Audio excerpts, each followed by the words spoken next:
Welcome back to the deep dive.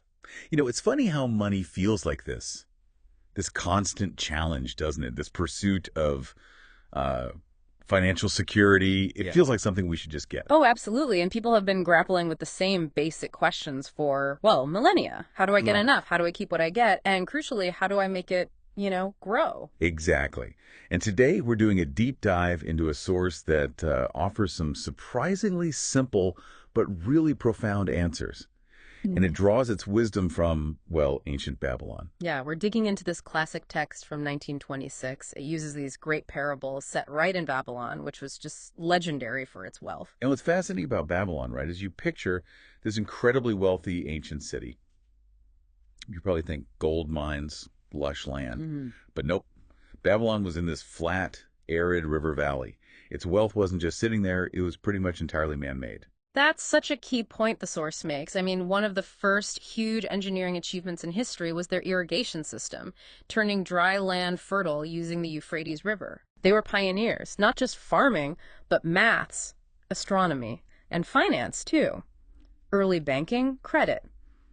Even writing itself played a role. So you've got this city built on sheer ingenuity, massive wealth. But the source kicks off by showing us that, well, the average Babylonian had the same money worries we do.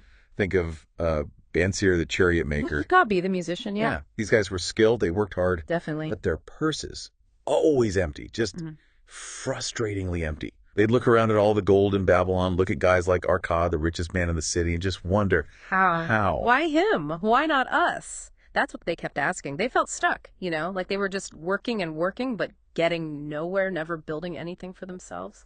That feeling, that frustration, that's what started their whole quest for answers. They figured Arkad wasn't just lucky. He knew something they didn't. He understood the principles, how to get gold, how to keep it, and how to make it. Well, make it work for him. So that's our mission today in this deep dive. We're pulling back the curtain on these really simple, universal financial principles from this text. Principles from ancient Babylon that honestly seem like a shortcut to understanding wealth building even now. Okay, let's get into it. The source lays out this wisdom through what it calls the 7 cures for a lean purse. And the very first one, the absolute bedrock, comes from Arkad's own story, his early days. Yeah, Arkad started out as this young scribe, worked hard, carved those clay tablets all day, earned a decent wage, but every single copper seemed to just vanish. Nothing saved. Nothing to show for all that effort. Sound familiar? Totally. So he goes to Algamish, this wealthy moneylender, for advice. And Algamish tells him something that sounds almost too simple. What was it? A part of all you earn is yours to keep. Pay yourself first. It's presented as the core rule, isn't it? It's non-negotiable. Save at least 1/10 of everything you make. Right. And Arkad's first reaction was probably like ours, or like Dabasir and Gabi's, how? I barely have enough now. Yeah, how can I live on less? But he tried it. He actually put aside that 10th coin out of every 10. And the surprising thing, he managed just fine on the other 9/10. His spending just adjusted. And he noticed something else, didn't he? Once he started keeping that slice for himself, it was like gold started coming to him more easily. Yeah, it's not magic, obviously. It's more about a shift in mindset, right? When you prioritize your own future wealth, you act differently. You spot opportunities. And the source kind of hints that money flows towards those who show they can handle it and avoids, the perpetually empty purses. That's the first cure right there. Start thy purse to fattening. It's that deliberate act, setting aside that portion first, prioritizing future you. Exactly. Okay, but that immediately brings up the big question, the one everyone asks. Fine, but I can't save 1/10. I don't have enough for necessary expenses. And the source tackles that head on.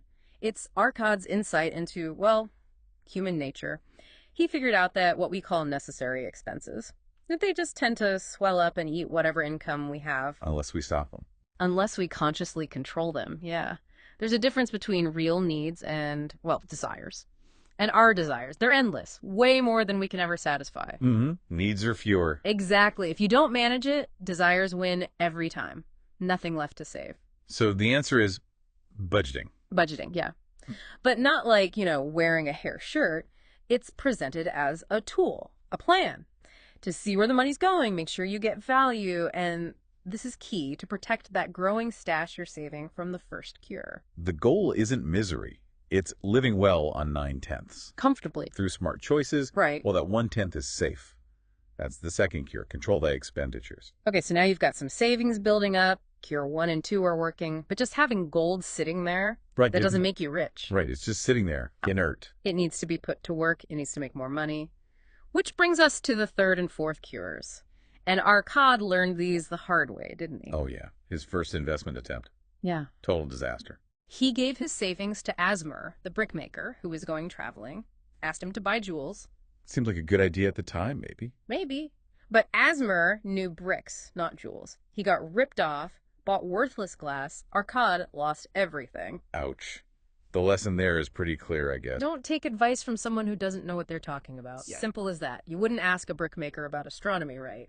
You need wise counsel. People with actual experience. Okay, so mistake number 1.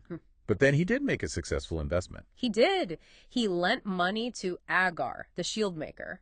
Agar used it to buy bronze, made shields, sold them, and paid Arkad back plus interest, a rental, as the book calls it. Success. Yes, but then Arkad made another mistake. He spent the interest. Ah, the classic mistake. Algamish called it eating the children of your savings. Exactly. That rental, those earnings, they're supposed to be put back to work, reinvested. Right, so you're compounding, right? Yeah. That's the magic. Your savings are like golden slaves, earning more gold. Their earnings become new slaves, and their earnings become more slaves. It grows exponentially. That's the third cure. Make thy gold multiply. And that disaster with the brickmaker ties right into the fourth cure then. Directly. Guard thy treasures from loss. It hammers home that point about seeking advice from people wise in its handling, people with a proven track record. And it warns you off those get-rich-quick schemes, right? Promises of crazy high returns. Big time, calls them deceitful sirens. Better to get a smaller, safe return than risk losing your whole principal on some gamble. Protect what you've built. Makes sense. Okay, so we're saving, controlling spending, making money, multiplying, protecting it. What else? Well, the ancient wisdom also thought about securing the future long term. That's where cures 5 and 6 come in. Okay, the fifth cure is make of thy dwelling a profitable investment. The source doesn't give tons of detail on this one for Babylon, does it? Not a huge amount, no. But the principle seems clear. Make your assets work for you. Maybe it meant owning your home instead of renting, saving that expense, or using property for a business. Basically, don't just have dead assets. Got it. And the sixth cure? Ensure a future income. This is all about planning ahead, making small, regular provisions now so you're secure later in life, or so your family is provided for if something happens to you. Like retirement planning or insurance today. Exactly like that. Arkad tells a story of a farmer making these tiny, regular deposits over years, and it builds up into a substantial sum for his old age. It's that power of consistent, small actions over time. Long-term security. So important. Okay, but saving and investing is only part of the equation, isn't it? What about actually earning more in the first place? Yes, that's crucial too. And it's the seventh cure. Increase thy ability to earn. There's a story about that too, right? Some young guy always asking for a raise. Yeah, and never getting one. The insight is, well, wanting more isn't enough. You need, like, a strong, definite desire backed by action. But more than that, you have to actually become worth more. So how did Arkad do it as a scribe? He didn't just ask for more money, he got better at his job. He focused harder, worked more diligently, stayed later, carved more tablets, improved his skill. He made himself more valuable. And rewards followed. Naturally. The seventh cure is all about self-improvement. Cultivate your skills. Study your craft. Become wiser, more knowledgeable. The world changes, right? Stay sharp, keep learning, and your earning power increases. And it's not just about job skills, is it? The source mentions other things, like self-respect. Yeah. Paying your debts promptly, taking care of your family, planning ahead, even being compassionate. It's about building your character and integrity alongside your skills. It all contributes to your overall value and, ultimately, your ability to earn. These principles sound great, but seeing them work in real life, that's powerful. Definitely. And the stories of people who applied them, especially from tough spots, are really compelling, like Dabasir. Right, the guy who ended up a slave because he got buried in debt. Exactly. Overspending just ruined him. His turning point was realizing his debts were like actual enemies that had chased him out of Babylon. He needed a plan. And Mathon the gold lender helped him figure one out. Yep. And it was so simple, but incredibly effective. He decided to split all his future earnings 3 ways. Okay. 7/10. So 70% was just for living. basic needs. 2/10, 20%, went directly to paying back his creditors. He divided up fairly among everyone he owed. So he was actively tackling the debt. What about the last tenth? That crucial 1/10, 10%, that was for him. To start fattening his own purse again, even while paying off debt. Oh. Following cure number 1. Wow. Saving while still in debt, that takes discipline. Immense determination. And he had to go to his creditors, lay out the plan honestly. The source even mentions a modern professor, Shrewsbury, finding this plan centuries later and using that exact 70-20-10 split to get out of his own debt hell. Called it a rescue. It shows it's possible, even from rock bottom. Yeah. Budgeting, paying debt, and saving simultaneously. It's about reclaiming control and self-respect. Totally. And then there's Shuryunata. Different situation. He became a slave because of his brother's mistakes. Not his fault, but still stuck. How did he get out? Through work.